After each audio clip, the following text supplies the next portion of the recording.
Good morning, and thank everyone for joining us here at the Governor's Committee for People with Disabilities for our presentation today on digital accessibility for Texans. And we have Marie Cohen here today from the Department of Information Resources. She will be talking about this topic today, and we are very excited to learn more about this from her. Before we actually begin, we have a few messages from the GCPD, and we will turn it over to Marie after that.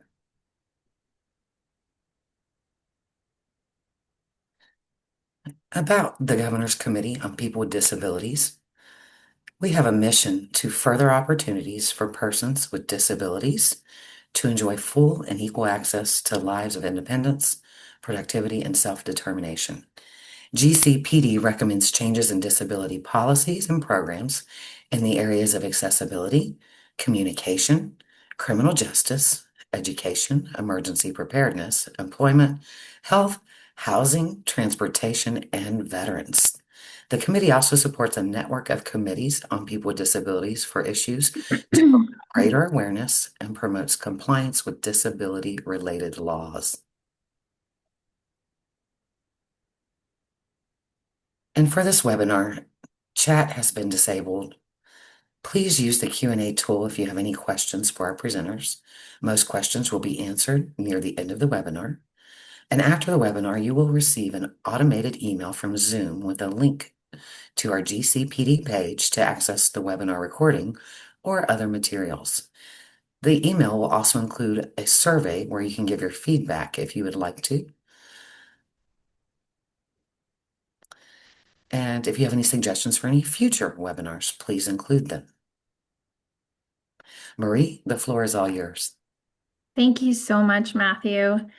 Good morning, everyone. It is a real treat to be here. Like I said, it's been about 2 years since I've gotten to present with this group, so it is truly an honor and a pleasure to be here today. My name is Marie Coham. I am the statewide digital accessibility officer at the Texas Department of Information Resources. For anyone who's not aware, the Texas Department of Information Resources is the technology leader for the state of Texas. We provide technology policy, the Shared Technology Services Program, cooperative contracts, cybersecurity, telecommunications, etc.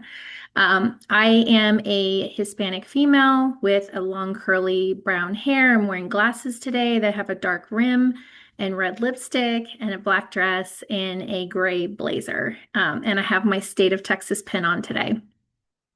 So we are going to talk about digital accessibility in Texas and for Texans. So I'm going to cover the state side of it, and we're going to talk a little bit about what's on the other side when we talk about our citizens. So we'll talk about the great state of Texas, accessibility policies in Texas, state website accessibility, statewide digital accessibility program, which is my program, and the citizen experience. Next slide, please. Next slide, please. So, the great state of Texas has about 30.5 million people. I have a picture of the state on my slide. For demographic purposes, we're going to talk about Texans with disabilities. So, of that 30 million or so people in Texas, 3.7 million have a disability. 10% of those are children under the age of 18. 51% are aged 18 to 64. That's the workforce age. 38% are over 65. I think that number might have just jumped up. It's changing quite rapidly as the baby boomer generation starts to age. That group is important because they will experience one or more disabilities as they start aging. And then 31% of people with disabilities are employed, and 30% of Texas veterans have a disability. So we're talking about some significant numbers when you look at the overall population of Texas being over 30 million people. Next slide, please. So why do we talk about digital accessibility? Why is this important in technology? So well-designed technology is a win for everyone, even able people. Some of you may have heard about the curb cut effect. The curb cut effect is we used to not have curb cuts in corners on streets where our sidewalks are.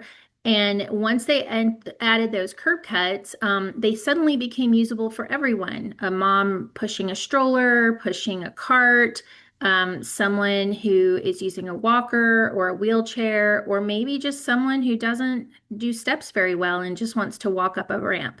The same is true with technology. So when you look at your technology today, when you're using your mobile device, you're using things like Siri and Alexa, talking in your microphone to create a text message. These are all features that began with accessibility in mind.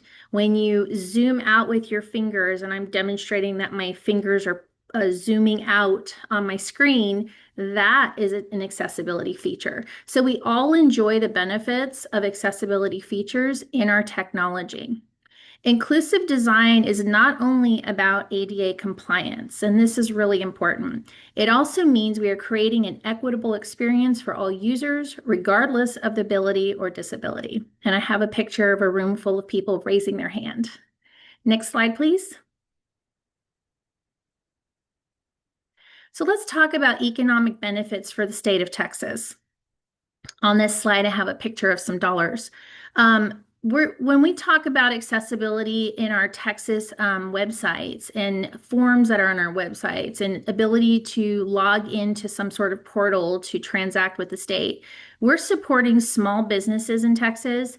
The unemployment rate is rather high for people with disabilities, and a lot of people with disabilities will end up starting their own companies. They go into consulting, they go into testing, and a lot of other different areas. Those small businesses are an economic boon for Texas. They have to go to the Secretary of State to set up their business. That's a fee. They pay state unemployment tax. They pay state franchise tax, maybe sales tax. These are all revenue generators for the state of Texas. Maybe it's a specialized type of business where they have to request a permit or a license of some sort. So there is a significant revenue component that supports the economy when we ensure that our websites at the state agencies are accessible for our citizens. Let's talk about universities and student programs supporting increased enrollment. Universities that have strong disability resource centers that provide a lot of resources for students with disabilities, and these are even especially non-apparent disabilities, they attract more students, especially when we talk about non-apparent disabilities. This is a group of folks that do not disclose all of the time, but they still need support. They want to be able to have that conversation with their counseling office at a university. That means increased revenue for the university. It's increased tuition, increased room and board fees, increased other fees for the university, books, you name it. We also can attract better faculty talent, which raises the standing of a university. In Texas, our universities are stellar and top-notch in the US, and they do provide services for our students. Next slide, please.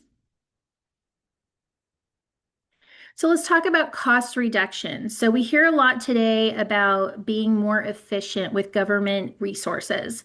So when we take accessibility into consideration early on in our development or our buying process or implementation of some sort of technology, we are saving on employee rework. So those solicitations, those procurement processes can be quite costly. They're quite lengthy in the state.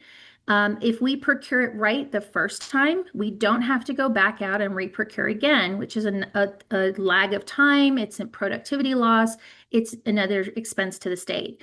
When we're implementing a software application or let's say some new telecom equipment, if we get it right from the beginning, if we take accessibility in mind at the beginning, we can have an on-time implementation. That saves money on those types of projects. We can avoid litigation costs.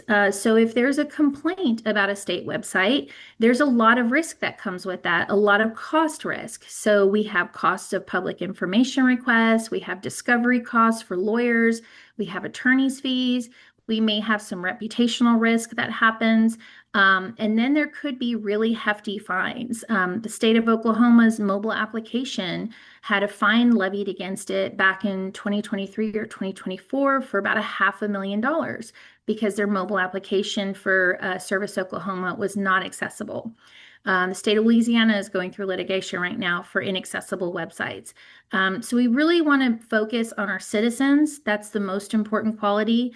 We want government to be efficient. We want it to be citizen friendly, easy to navigate, and we want y'all to be able to do what you need to do with your government, get the information you need, transact, whatever the case may be. So next slide, please. Let's talk about social and cultural. I don't think this comes up enough. We have a lot of citizens in Texas, and we are very engaged as a population. So when we're able to interact with our government and go to a site and get the information we need, let's say we want to start a new business or we want to talk about housing in Texas. Where's a good place to build a house or start my family? What about emergency information? How do I get emergency advisory alerts when something is going on?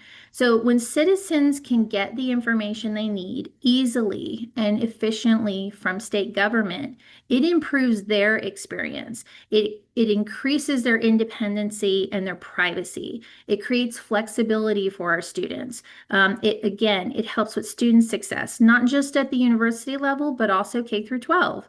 It helps build our employment force. We can provide support for our employees. We have better retention of quality employees when they have the resources that they need to do their job. And it can be a community builder. So, when you can find information from a state website, then you can turn around and share that with your neighbor. You can share it in a community group, maybe an HOA meeting. So now we're talking about spreading of information, creating fellowship in the community, and sharing that information on what's going on in the state of Texas. That's really good engagement with our citizens, and that's exactly what we want. Next slide, please.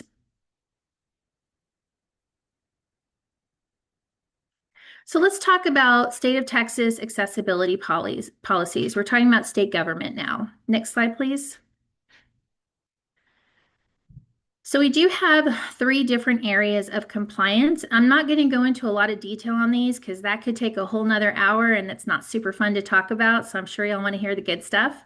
But we have federal compliance. So at the federal level, we have the Americans with Disabilities Act. Title II of the Americans with Disabilities Act is for state and local government. So that covers Texas. The DOJ announced a new rule under Title II last year to really tighten up the requirements for web accessibility and mobile accessibility. And this is a significant change that's happened in the last year. And it's a really welcome change because there was a lot of ambiguity around website accessibility. So we are in the process of implementing Title II right now. It increased the WCAG standard from 2.0 level A to 2.1 level A. What that means to y'all is it's an industry standard. Those are the web content accessibility guidelines. They're not just for web pages, they're also for software and hardware. But that is what we follow. We now have a higher standard. We have to step it up a little bit. We also have Section 508 of the 1998 Rehabilitation Act. Section 508 is specific to the federal government when we talk about procuring technology, but the state of Texas also follows that governance as well. So let's talk about Texas. Texas does have a statute on the books. It's Texas Government Code 2054, Subchapter M, and it talks about the requirements for accessibility for state employees and for citizens in Texas. It also gives my agency authority to create the rules to help carry out that particular statute. We currently have a bill moving through our legislature because we're in session right now. I believe it's going to be presented to the governor. I think it's made it to the final stage that will increase website accessibility within the state of Texas. So we actually have our own legislation that is in progress right now. And there's also a bill at the federal level that U.S. House Member Pete Sessions from the state of Texas has introduced to improve website accessibility as well. So you can see that website accessibility is really significant. It's the first impression you get when you access a government agency. Where do you go? You go to their website, and there's a lot of information on a website, and there's a lot of transactions that happen on a website.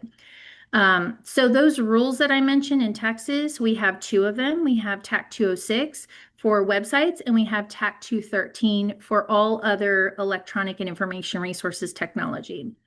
And then the industry standards that we follow. Again, we have the Web Content Accessibility Guidelines. We're now at standard 2.1 AA. We also use the Information Technology Industry Council, who makes those voluntary product accessibility templates. This leverages the WCAG standards. It has the success criteria for each standard. It's all listed on a form. And then companies that make products like software products or platforms as a service, they have to go and complete that form after testing their product and document on that form how their product conformed to those WCAG standards. That is an important form. It's called an accessibility conformance report once it's complete.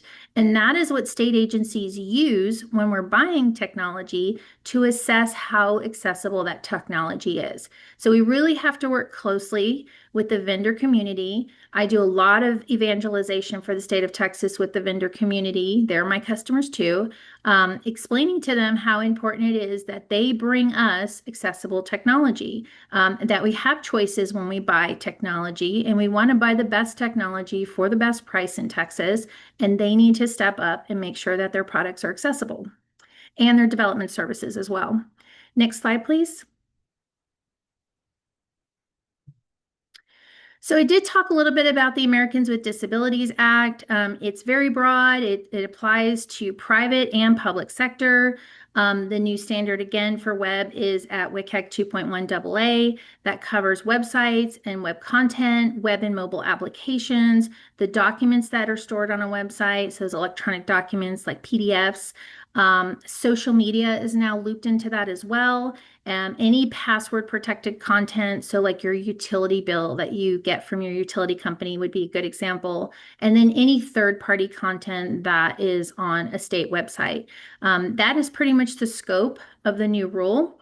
The Department of Justice enforces ADA compliance, but they're not the only ones that enforce ADA compliance. Private citizens enforce it as well, and that is where the bigger risk is because private citizens are everywhere and they're using our sites and they have no problem letting us know when a site is not accessible.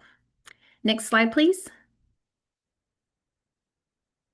So, sorry guys, I hope you can't hear that. Just give me 1 second.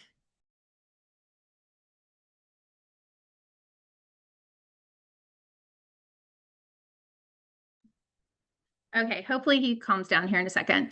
My dog's barking. So, revised Section 508 of the Rehabilitation Act has to do with federal procurements of technology, and states across the country also follow Section 508, typically because states are also getting federal funding, and so they want to follow it as well. Next slide, please. He's not sure if he should be barking or crying. Texas Government Code 2054, which I mentioned is our state statute. It does align with federal law. It gives DIR authority to create those rules. It provides for training and outreach for our state agencies and our universities. There's policy making for those universities and agencies. So there's a requirement that they have an accessibility policy, that they have a person like me. Texas is unique in that because of our hey, stop it. Texas is unique in that because of our federated government. Each of our agencies has their own leadership, and then we have the statewide leadership. So there's a person like me at every single agency and university, which is wonderful because they can drive digital accessibility for their agency. They're the expert. So they make policies, they lead that practice for their agency, they handle any exceptions that come up. My agency handles all the exemptions. There's only a couple, like nationwide, there's only a couple. And then there are some reporting requirements at the state level as well. Next slide, please. Perfect. This is just a quick snapshot on the Texas Administrative Code for websites. It goes into what's allowable as an exception. It has a requirement for closed captioning for video, alternatives for noncompliance, accessibility testing, accessibility policy, the adaptability of your website, and then establishing compliance goals and measurements. Next slide, please. And then this is a lot heavier. I'm going to go through it very quickly, but basically, this is Texas Administrative Code 213. This is for electronic and information resources. This covers everything else. So software applications, operating systems, our telecommunications, video, multimedia, hardware, the functional performance criteria, compliance, exceptions and exemptions, procurement process. It's quite significant when you talk about the procurement process. DIR follows that very closely because we handle enterprise contracts for the state of Texas. It goes into the training, testing, job descriptions. It talks about the person who's assigned, like me at the agency. And then there's just some other reporting requirements in here as well. Next slide, please. And then I did already talk about this digital accessibility industry standards. So we talked about that VPAT, which is just a form. It has those WCAG standards on it and the expected success criteria. We talk about the accessibility conformance report, which comes after proper testing of a product. I say proper because preferably the product owner, for example, Microsoft will test their own products and complete that form versus a reseller in Texas who completes it themselves and then they fill it in and say it's based on general product knowledge. That's not really acceptable. And I do tell my vendors that they really need to go back to the product owner, the manufacturer of the product, and get that accessibility conformance report from them because they know the product intimately. Okay, lastly, on our WCAG standard, there's 4 principles when we talk about WCAG standards. There's a ton of those standards in there, but basically they're broken into 4 groups. We want our technology to be perceivable. We want it to be operable. We want it to be understandable, and we want it to be robust. Perceivable means anyone can take in and consume that information regardless of their senses. We want it to be operable. So if I'm using assistive technology, it works with my assistive technology. Or let's say I'm not using some sort of technology, I need to use keyboard only navigation. It works with that. We want it to be understandable. So again, for those non-apparent disabilities, if I was a person with autism or dyslexia or maybe ADHD, or maybe I have a brain injury, I want to be able to understand the content. So is it written at a level that I can understand? Is the web page not super busy? Is there a lot of white space on there so I don't get distracted? And then we want it to be robust. So that means as our technology changes, that website can keep up with those changes. It adapts. So next slide, please. This is what a recommended procurement lifecycle looks like. I'm just going to go through it really quickly because I want to make sure I get through this entire deck. But this is what I do with my agency on those enterprise contract. This is recommendations I make to all of the agencies and universities in Texas. So when we create a solicitation, when we decide we want to buy something, we write up a solicitation. I review that language to make sure that all of the accessibility language is properly documented in that solicitation. So I work very closely with our procurement team. And then once that solicitation goes out to market, so it's been made public to citizens, to businesses, to everyone in Texas, we have a small window where we can talk to those vendors who are interested in responding to that solicitation. We can explain to them the different components of the solicitation. We can answer any questions that they may have, provide any kind of clarifications. We do have to be very careful how we do that because we don't want to favor anyone over another. So it's all handled very professionally. And then once the solicitation closes, once all those vendors submit their responses, then I go through and do an evaluation on the accessibility portion of that response. We call that the response at that stage. Next slide, please. So this is how I kind of do my accessibility evaluations. I believe a lot of the agencies and universities are doing the exact same thing. So there's 3 components to an accessibility evaluation when we're talking about our vendors responding to do business with the state of Texas. I look at, are there services in that response? Are there development services? If they are, then there's a form that they need to complete explaining to me how they train their developers. What kind of training do they do? What kind of development tools? What kind of testing tools Do they test with automated testing tools? Do they use manual testing? Do they test with assistive technology? How do they correct any defects? How do they track those defects, etc.? So we want to see even samples of work that they've done in the past. It's really important to us to identify the best company to develop our website or an application of some sort.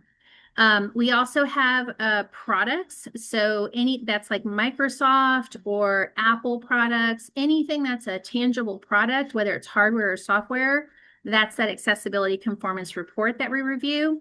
And then we have a national document that's been sponsored by the National Association of Chief Information Officers that is called a PDAA. And it is an assessment of the company. So the company that is responding to the solicitation, not their products or services in their response. We want to understand how company ABC adopts accessibility in their own company. We want to understand if they have accessibility built into their business practices. Are they training their staff? Is it a cultural shift within that company? That helps us understand where they are with accessibility maturity. And that helps us make a better decision about whether or not we want to do business with that company. Next slide, please. Okay, so website accessibility. So we'll talk about our websites on our agencies. Next slide, please.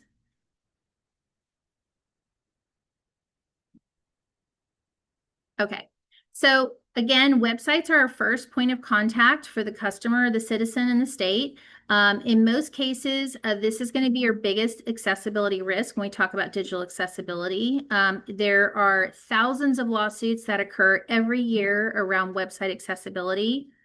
There's easy things that get missed, like alternative text and images or graphics. We want to make sure that our policies and practices are in place to ensure we upkeep our websites and keep them compliant.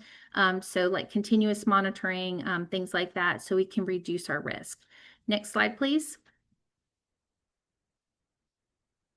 So in a web development project, this is a quick snapshot. Let's say I'm an agency and I want to build a new website, especially now because we're all trying to comply with the Title II rule. What goes into that kind of solicitation? It actually has all of those documents I mentioned earlier as part of the evaluation. So when we talk about building a new website, we're going to hire developers to build that site. So we want to make sure those developers are trained and that they are current on the new standard. In the development process of that site, there are some products that we may need. We may need a special font package. We may need a hosting environment. So that's a product. We need a content management system to hold all of our web content. That is a product. So we want to make sure that we're evaluating for those products as well that may enter into that solicitation, or they may get added on later while we're already engaged in that particular product. So what I do in that solicitation stage of the procurement life cycle is I make sure all of that language is in there so that if at some point during an engagement with a vendor, we decide we want to add on development services or we want to add on a product, it's already built into that master contract, making it much easier for the citizen or for the customers like agencies and higher ed. Even local government buys off our contracts, other states buy off of it. So whoever that purchaser is of using our contracts, they have all the language they need in there to protect them from an accessibility standpoint when working with those vendors. Next slide, please. So these are some web project best practices, and a lot of our agencies are going through web projects right now. So we want to make sure we have a clearly defined scope for that site and around our page designs. We want to talk with the vendor upfront, early stages in the project, and say these are what our accessibility compliance requirements are for our agency. That should be in the scope, it should be in the requirements, it should be in each development sprint. We want to make sure the team understands digital accessibility requirements, what testing needs look like, and who is responsible for remediating any defects. Sometimes we get into discussions with vendors over who's responsible for remediation, and it's usually them. And so we want to make sure it's very clear in our contracts when we're doing a website update or redesign or anything that we know who's testing, we know who's responsible for fixing, and we know what those baseline accessibility standards look like. We want to do a risk assessment. So we do a lot of risk assessments in state government because, again, we want to be efficient with state dollars. So it should be done early and monitored throughout the project. A risk is a probability of something occurring. So we score it on whether or not it's going to occur, what's the likelihood of it occurring, and then if it does occur, what is the impact of that occurrence? And we score on that as well. So there's two scores, the score of the probability and the scoring of the impact. If both of those are high, that's a risk to the state. We need to address it immediately. We want to have development iterations that include a quality assurance check with the development team, not only for the features that they've developed, but also for accessibility. We want to make sure that the feature is accessible and works the way it's supposed to, that it's usable for the end user. We want to make sure that there's user testing throughout, not just at the backstage of a website project. I tell my customers, I promise you, if you wait and do accessibility testing at the end, your website will launch late. You will have to hire a third-party tester. You will have significant remediation and additional cost added on to that project. So make sure it's early on, that it's planned for, and test often to make sure once you get to the end, right before you deploy the website, that you only have maybe a few little tweaks that need to happen. All the heavy stuff has already been fixed. Let's see. We talk about management of scope, budget, timeline. These are all critical. We want to stay on top of that.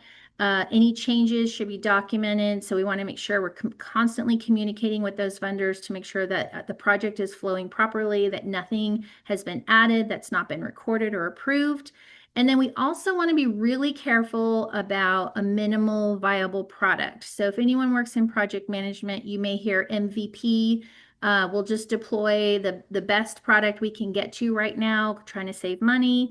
What happens with those MVPs is they typically have accessibility issues. So if you know early on that you're probably going to deploy some sort of minimally viable product, make sure you are testing for accessibility often and early, because even that MVP cannot be deployed if it's not accessible. Okay, next slide, please. And then we have website governance. So once you get a website in place, what we tell our agencies is have a style guide. So you know what your colors are, that they're already tested for accessibility. You know what your font is. It's an accessible font. You have an accessible font size. You have some sort of governance around who is allowed to publish to your site. If everyone's allowed to publish to the site, there's no controls over whether or not something is accessible or not that's getting published to the site. Think about any kind of updated content or files that have been uploaded, or maybe someone changed a form on the site, but they didn't test it for accessibility. So you want to have some good governance around who is allowed to actually push something out to the website, and are there checks in place to make sure that it's accessible. You want to have a process for, tweaks to the site. So do some quality assurance checking. If there's any updates that are happening, you're going to have to go back through and retest. Even if it's a sample test, you just want to make sure nothing got thrown out of whack. And again, you want to have some sort of system for tracking any defects within your agency. Okay, next slide, please. So let's talk about DIR and my program. And I'm so proud of my program because I get to work with the best employees in the state of Texas. Next slide, please.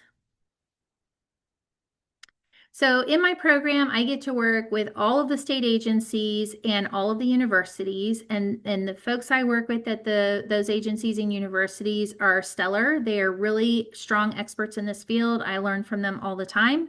They're very passionate about accessibility.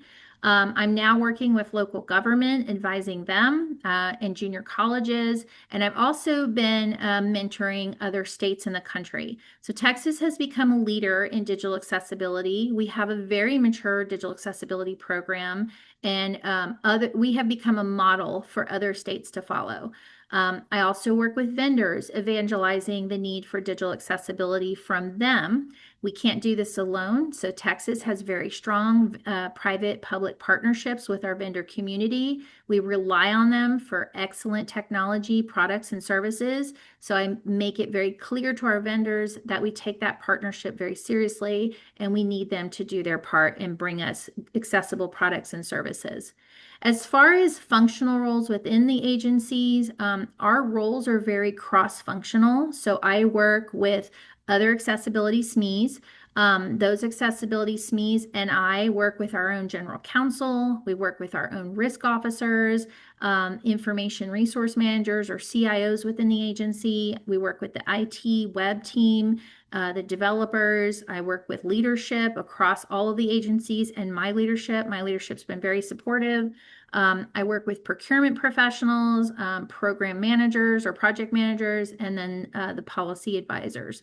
So you can see that this touches a lot of different areas, and I don't have it listed here, but I also do a lot of work with HR departments too. Next slide, please. So my program provides three major areas. We provide statewide leadership. So we work with our agencies and local government and universities to provide them guidance and any research that I do, I share with them. Any opportunities for training, I provide that for them. We also update the rules that we have, the Texas Administrative Code. We have our cooperative contracts program at DIR for technology procurements. I evaluate those responses that come in for that. As far as compliance goes, we don't manage or monitor compliance. We provide the guidance for compliance, but we also want our agencies to be successful on their compliance journey. So we provide automated web scanning for their websites. We have a survey that we do every 2 years to test where they're at from a compliance standpoint. That the results of that survey get reported to the legislature and to the governor's office. We monitor statewide exemptions. I help agencies when they have a question about noncompliance and they create their own exception within the agency. And then I ensure that all agencies are following our Texas Administrative Code and that they've assigned a person like me. If there's an agency that has not appointed someone like me to work on accessibility for them, right off the bat, that's a risk, and they're going to have defects within the agency. We do a lot of education and outreach in my program. So we have a learning management system that we provide for all state of Texas employees where they can take classes on digital accessibility. I provide individualized training. So I'll do a lunch and learn with an agency or I'll work one-on-one with an employee who needs some additional support. Again, I do vendor outreach. So I actually train vendors in addition to evangelizing for the state agencies as well. We have tools and resources that we provide. I speak at a lot of different conferences that range from procurement folks to IT folks to state leadership. We have a monthly statewide meetup that state and local government are invited to. I'm averaging about 120 people at each of those monthly meetings. It's just for state employees. And then I have a weekly office hour. So every Monday afternoon, I just jump on a Teams call, and anyone in my customer group, hundreds of folks, can jump on that call and ask questions or just sit and listen. A lot of folks like to do that and they learn as they go. And then we have a community of collaboration. So I have created a private team site just for state and local government in Texas. In there, we can share templates, we can share our different policies with each other. It's kind of there's a discussion board in there, so you can phone a friend if you have a question about something. We share information on the accessibility of different products with each other, documentation we need for a product to determine if it's accessible, you name it. It's happening in that collaboration group. And that collaboration group has been really wonderful for this community because they're all connected. They can talk to each other, they can mentor each other, and we're all moving at the same pace now. So no one is getting left behind. If there's a small agency that lacks resources to implement some of these best practices, they don't have to figure it out on their own. They can just piggyback off what a bigger agency has done, and boom, they're caught up, and we're all moving ahead together. So it's been a really good tool that we've employed in our program. Next slide, please. So let's talk about the citizen experience because that is really what this is all about. That's the end goal. Next slide, please. So I've talked a lot about how we're trying to help our citizens and get information to Texans and make it a good experience when you come to a state site. We want it to be accessible for you, and we also want it to be an easy and efficient experience. But what can you do to support the state of Texas agencies and higher ed?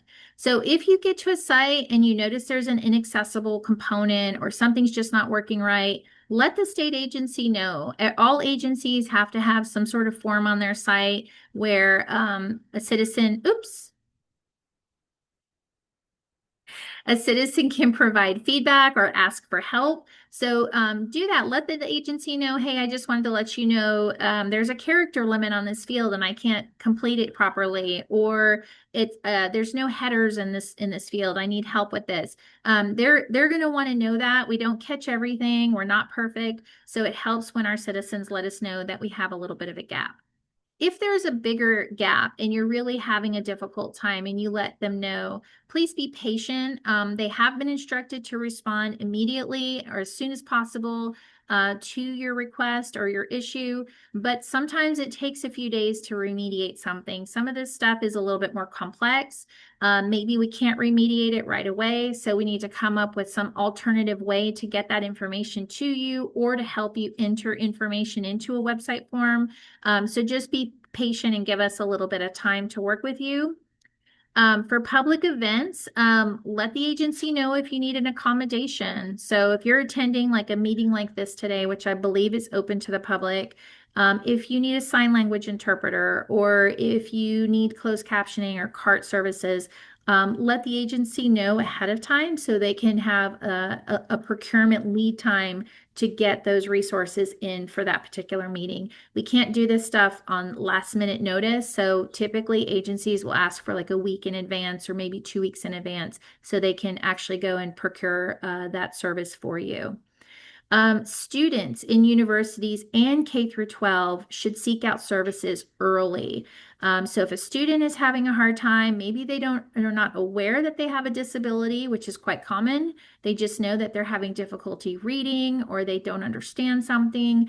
They're scoring low in a particular concentration. That could be a detection that there may be a neurodivergent disability that student needs help with. Reach out to your school. K through 12 schools have an at-risk counselor that does educational testing, puts together educational plans. The universities have the same thing. If you're getting ready to test with your college board tests, like AP exams, your PSATs, SATs, ACTs, I believe. It's been a while since my kids have been in high school. Contact the college board and let them know that you may need an accommodation and work with them. So waiting till the last minute is never a good policy, whether it's government or citizen. We all need to be proactive when it comes to accessibility. It's not an afterthought, it's a proactive thought. So we want to talk about it early on and be proactive at all times.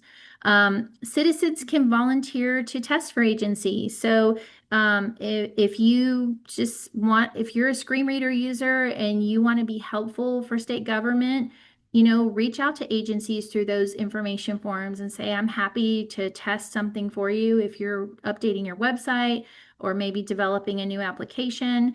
That would be super helpful to the agencies. And it would save them money because that can get quite costly. And then just get involved. So we're in session right now. Actually, session is ending, I believe, next week. The last day of session's coming up soon. But provide public comment. We've had a lot of public testimony over the last few months. We do have a bill that's been moving through that talks about website accessibility. House Member Capriglione is the sponsor for that bill. They've had several public hearings. Show up at those and talk about how it's important to you, how you need the state to support people with disabilities. Show up at tech luncheons. So the governor's office or the committee with people for people with disabilities has an accessibility tech luncheon. It is open to the public, to private sector, to government agencies. If you want to go to one of those, get more information and you can attend. They're here in Austin. I have a digital accessibility mailing list, so you're free to sign up for that, where I push out that information I mentioned, like free webinars or research that I do, or any updates legislatively. That will go out. I also cross post for the Governor's Committee on People with Disabilities, and also on the federal side, I'll cross post for them to some of the different ADA regions. So these are ways that you can get involved and support government and help us do the best job that we can do. Next slide, please.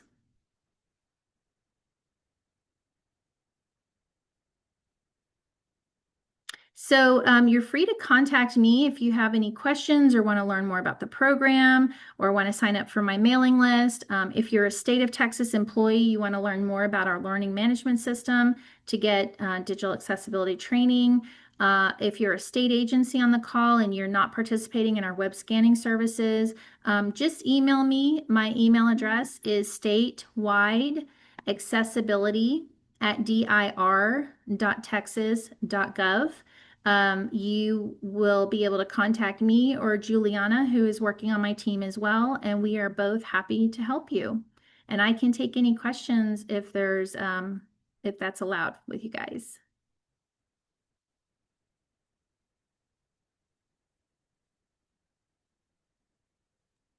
All right, thank you very much. Want to thank you for giving us all this information and sharing it with us. We do have a few questions in the Q&A box, so I want to go ahead and ask you those. The first question is in regards to the local government. I know that you do provide support for the local governments and making their websites and programs accessible. And so we have some questions about posting the guidelines. Guidance on websites and resources that can be followed, just rules for federal and state requirements.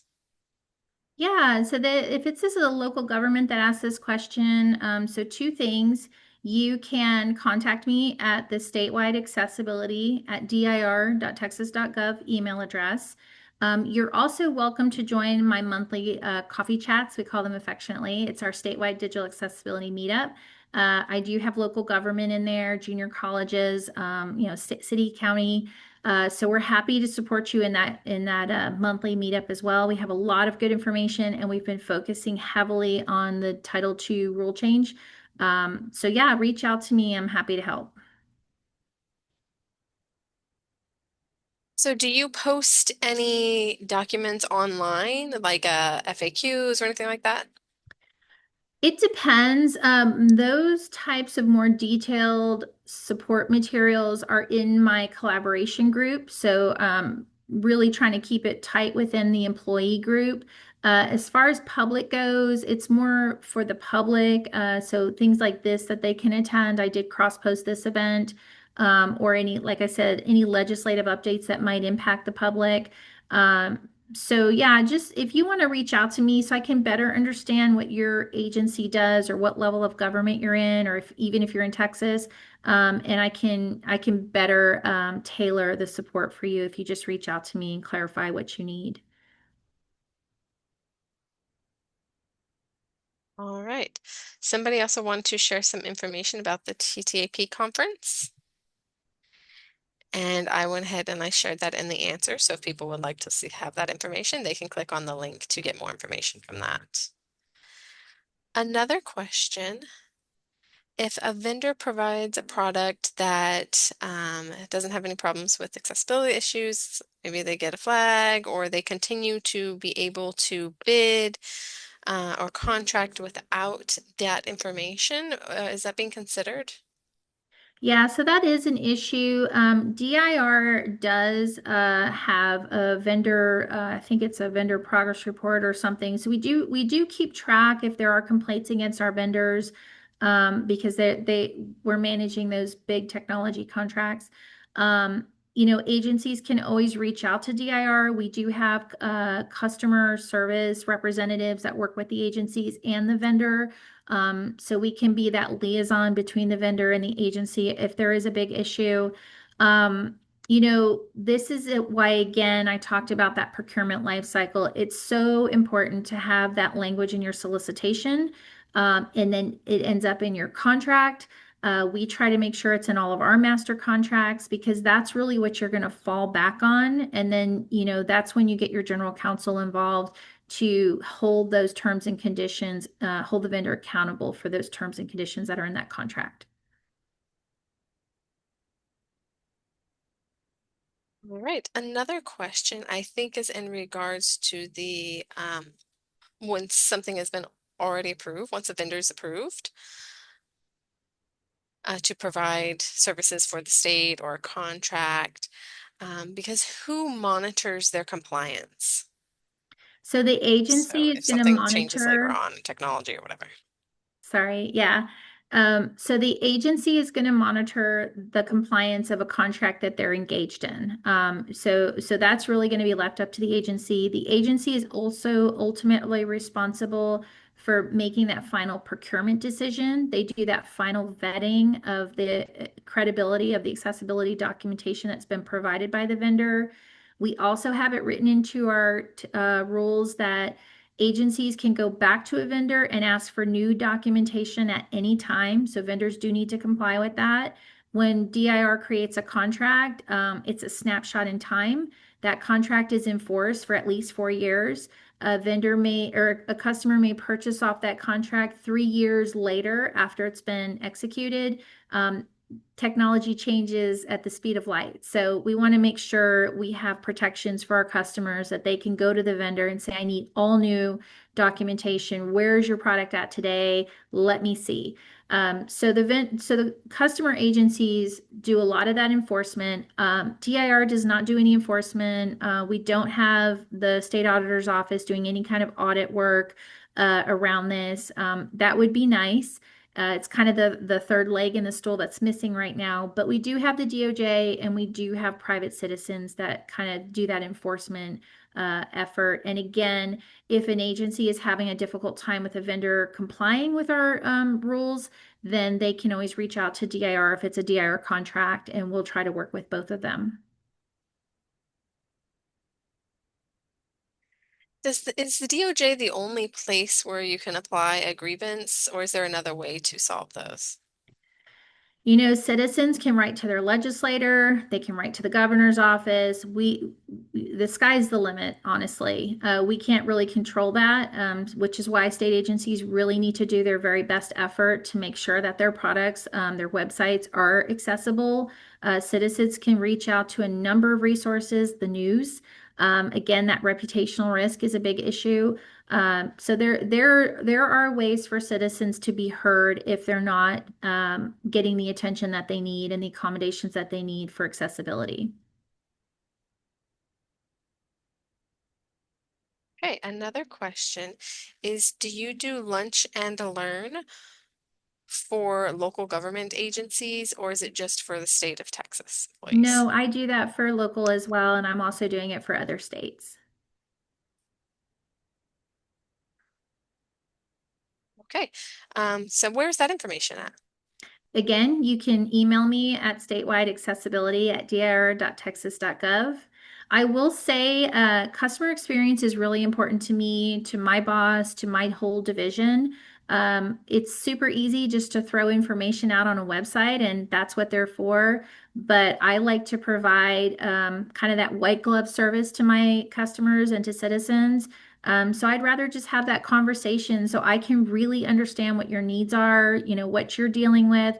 Sometimes we can get confused, and so it helps me to really listen, and then I can kind of guide that agency or that employee in the right direction after we've had a good conversation.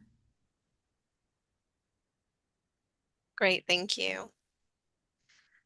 The next question, uh, in regards to nonprofit organizations that want to be accessible, do you have a list of solutions that they can use to make them digitally accessible? So that's a tricky one because I don't believe nonprofits are allowed to buy off of the DIR contracts. They can certainly reach out to me and I can provide them guidance on best practices. Unfortunately, that is kind of a gray area as far as them being eligible by state statute to use our government services. but I'm happy to give them some time. Again, they can email me, we can talk through email, or I have a link in my signature block where I allow folks to just have access to my calendar. And I keep my calendar up to date to the minute every day. So I allow people to schedule time with me for a quick 15-minute chat if necessary.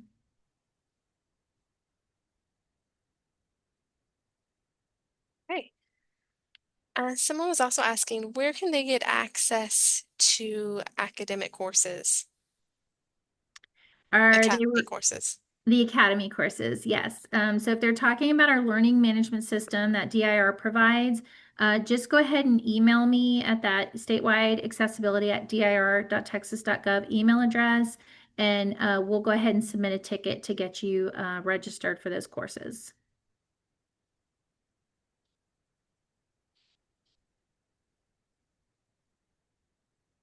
Okay.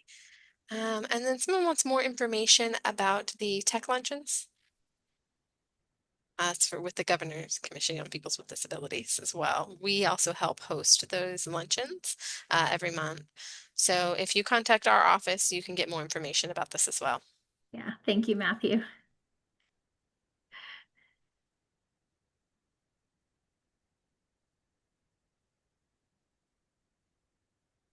Right, I think that's all of the questions that we have. We'll wait a few minutes and see if we have any more questions come in. I did see a question on there about vendor training. DIR does offer complimentary training for vendors. So again, they can email me at that address as well, and we can get them signed up for it. And it's specific to digital accessibility and specific to doing procurements, technology procurements, and it's 4 courses. Perfect. And then we had another question in regards to the WCAG, Mm-hmm, WCAG, and we have different versions. The most current is 2.2. mm-hmm. However, we're only required to follow 2.1 or below. Is that correct? So why is that? So 2.1 AA is the new baseline. So you cannot go below, that's the threshold. However, the federal government does allow agencies, state agencies, local government to adopt a higher standard. So yes, you're correct. We do have WCAG 2.2. We also have WCAG 3.0 that's being drafted right now. You're welcome as a government entity to have that higher standard. I know our Texas Workforce Commission and Health and Human Services, because they work so closely with people with disabilities, they tend to have that higher standard. And vendors are alerted to that when they're going through DIR's procurement processes for our technology services. I do let them know this is the baseline standard, but be prepared to perform at the higher standard because our customers have that discretion. All right, thank you. I feel like that's important information because technology is changing all of the time and it may be accessible today and then it needs to have changes later because technology gets better. And so that's where people just need to be aware of the higher levels and that may be something new for them to do and instead of just following the baseline. Yeah, We do have another question now. okay. We mentioned readability score, the readability score. So Yes. if, say, there's two products and they have different scores, does that mean that you would pick the one with the best score, or how does that work? So it's interesting with accessibility, we can't score it like we do a security scoring, like for FedRAMP or TexRAMP. When we're talking about people with disabilities, we're talking about a very broad spectrum and varying degrees on that spectrum. And we're talking about human beings. We're all different. We all have different needs, and we all don't have just one disability. We may have co-occurring. So if you're buying a product, it's up to the agency, again, that risk assessment to know their audience. If you know you have a lot of screen reader users, then when you're evaluating that product, you're going to want to make sure that those parts of the product work with a screen reader. Or if you're going to be doing a lot of presentations like this presentation today, you want to make sure it has closed captioning or works with a cart service, because you want to make sure your information is available to people who are hard of hearing or deaf. So it just really depends on what the business need is at that agency, and knowing who their audience is, who their citizens are that are using their website or using their product. And then they make that individualized assessment when they're looking to buy a new product or service. All right, thank you for clarifying that. I really enjoyed learning about that. Mhm. We're out of time, so I just really want to thank you again for sharing all of this information, and My hopefully pleasure. will benefit all of Texans and we can learn more about accessibility, digital accessibility. Thank you so much for having me today. I hope you guys have a wonderful rest of your week. Thanks, you too, bye-bye. Bye.